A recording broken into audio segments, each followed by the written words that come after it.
also expects us to fulfill yung mga ipinangako natin.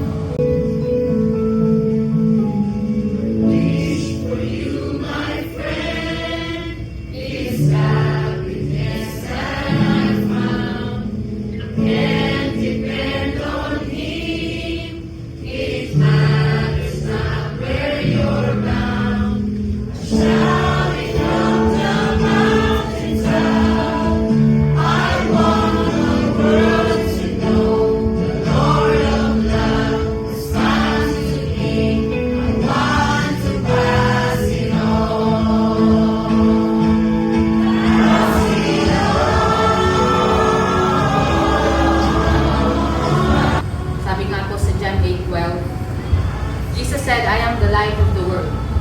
Whoever follows me will never walk in darkness, but will have the light of life.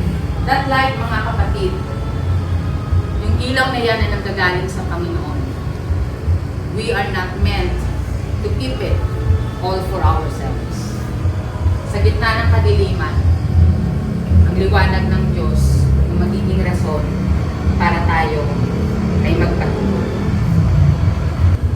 When darkness comes, let us return to the light that never fades. That is our God. Let us stay close to the light and pass it on